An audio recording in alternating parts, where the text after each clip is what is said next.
Hello guys, welcome back to my channel Ritwika some moment. তো আজকে নিয়ে এসেছি তোমাদের জন্য আরেকটা রেসিপি, রবিবারে ভেজ ফ্রাইড রাইস। তো মা এখন ফ্রাইড রাইসের চালগুলো ভালো করে ধুয়ে নিয়ে ভাত যেরকমভাবে করে সেরকমভাবে করে নিয়েছে। বেসিক্যালি মায়ের রান্নাটা করে সবসময়, সেই জন্য আমি মায়ের কথাটাই তুলি। তো এখন মা ভাত হয়ে যাওয়ার পর থালার মধ্যে রাইসগুলো ঢেলে নিচ্ছে, যেন একটু ছড়িয়ে দিলে বেশ ঝুরঝুরে ভাতটা হয় বা রাইসটা হয়। ওই জন্য একটু ঠান্ডা করে নিচ্ছে, না হলে এটা কড়াইতে যখন ফ্রাই করা হবে তখন লেগে লেগে যাবে, সেই কারণে একটুখানি ঝুরঝুরে করে নিচ্ছে। দেন মা কড়াইতে রিফাইন তেল দিয়ে দিচ্ছে।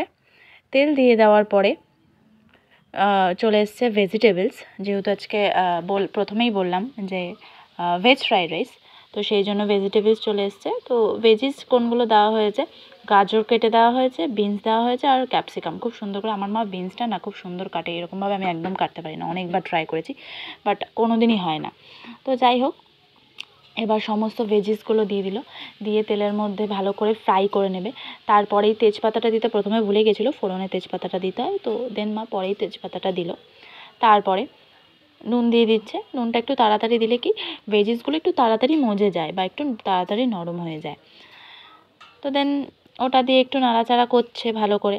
তারপরে ভাতটা আর একটুখানি ভালো করে ছড়িয়ে নিচ্ছে, দুটো থালার মধ্যে ডিভাইড করে নিয়েছিল যেন ভাতটা খুব সুন্দর ঝুরঝুরে হয়। আর গোটা গরম মশলাও একটু থেতো করে নিচ্ছে। এটা যেহেতু মিক্সড ফ্রাইড রাইস না, সেই জন্য কোনো রকম ডিম বা চিকেন, মাটন বা চিংড়ি মাছ কোনো কিছুই অ্যাড করা হয়নি। এটা ভেজ ফ্রাইড রাইস, শুধু ভেজিস দিয়েই করা হয়েছে।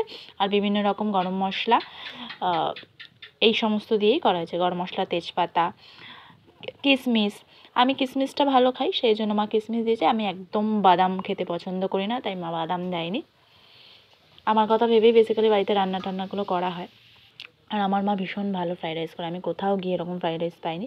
একমাত্র হ্যাঁ, দোকানে গেলে ভালো লাগে, তাও ভেজ ফ্রাইড রাইসের থেকে মিক্সড ফ্রাইড রাইসটাই বেশি লাইক করি। তো দেন একটু চিনি দিয়ে দিল সামঞ্জস্যতা বজায় রাখার জন্য। কিন্তু এই ফ্রাইড রাইস কিন্তু একটু মিষ্টি মিষ্টি ভালো লাগে, বাট ঠিক আছে, খুব একটা মিষ্টি ভালো লাগে না। তো ওই আবার ভিজিয়ে রাখা কিশমিশগুলো দিয়ে দিল। বললাম আমি খাই না বাদাম, তো সেই জন্য একদম বাদাম অ্যাভয়েড করা হয় বাড়িতে, আমি খাই না বলে ইভেন পায়েসেও দেওয়া হয় না। তো যাই হোক, আবার ফ্রাই করছে ভালো করে, সুন্দর করে ফ্রাই করে নিচ্ছে। এগুলো ভাতের মধ্যে দেবে। তো ভাতটা মা কী করবে, আস্তে আস্তে কড়াইয়ের মধ্যে দিয়ে দিচ্ছে। কড়াইয়ে ফ্রাই করলে কি হয়, ভালো করে জিনিসটা ফ্রাই হয়। অনেক সময় আমরা এরকম করি যে হাঁড়িতে, যেহেতু কড়াই অনেক সময় ছোটো হয়, যার জন্য আমরা হাঁড়িতে ঢেলেই ভাতের মধ্যে ভেজিসগুলো ঢেলে দিয়ে নাড়াচাড়া করে নিই। তার থেকে এটাতে টেস্টটা অনেকটা বেশি হয়, কারণ প্রত্যেকটা জিনিসই ভালো করে দেওয়ার জন্য এক একটা করে লেয়ার, বিরিয়ানিতে যেরকম করে এক একটা করে লেয়ার দেওয়া হচ্ছে, প্লাস তারপর নুন দিয়ে দেওয়া হচ্ছে, তারপর চিনি দেওয়া হচ্ছে, এরকমভাবে বিষয়টা করা হয়েছে যেন সব কিছুতেই পরিপূর্ণ দেওয়া এবার পরিপূর্ণ হয়। তো এবার চিনি দিয়ে দিল।